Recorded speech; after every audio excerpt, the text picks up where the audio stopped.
కాకుండా. ఇప్పుడు చివరికి అదేదో బెడ్రూమ్ లో శృంగారం అంతా స్క్రీన్ మీదనే చూపెట్టేస్తున్నారు. నోట్లో నాలుగు పెట్టి గిలగలా తిప్పేసుకుంటున్నారు అక్కడ. దాన్ని ఏం చేయాలి ఇక? అంటే మారిపోయింది అంత దరిద్రంగా. ఇంకోటి ఇదివరకట్లో హింస అంటే అంటే ఇలా ఫైటింగ్ అంటే ఇలా కొట్టగానే వాడు ఎగిరి కింద పడతాడు, లేకపోతే వాడికి బ్లడ్ రాగానే వామ్మో అనుకునేటటువంటిది అట్టుండే. ఇవాళ రోజునేంటి, పొడి చేయాలి, కసా కసా పొడి చేయాలి, రక్తం చేతులు. అదేదో కొత్తగా వచ్చింది అదేదో సినిమా ఉందట, హిట్ 3 దాంట్లో అయితే ఇట్లా బ్లడ్ని ఇట్లా చేతితో పోస్తాడట. అట్లాగా అంటే ఈ రక్తం కారిపోవాలా, కొట్టేయాలా, చంపేయాలా, నరికేయాలా. మందు అంటే ఇదివరకటి రోజుల్లో మద్యం అంటే మద్యం తాగినోడు వెధవ.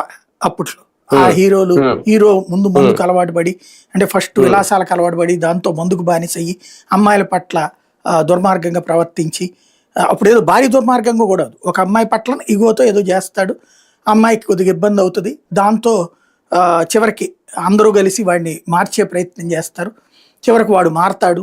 ఆ మారడం అంటే మద్యం మత్తు నుంచి బయటపడటం అనేది ఆ రోజున సంస్కరణ, సినిమా హీరోయిజం. అది మందు అలవాటుని మానిపించడం అన్నది. ఇప్పుడు ప్రతి సీన్ లో ఓ మందు కొట్టాల, చివరికి పిల్లలు స్కూల్ పిల్లల సీన్ లో కూడా బీర్ బాటిల్ ఉండాలి, సిగరెట్ ఉండాలా, కడ్రైర్ లాంటి డ్రెస్సులు వేయాలా, దాంతో ఎంజాయ్ చేయాలా.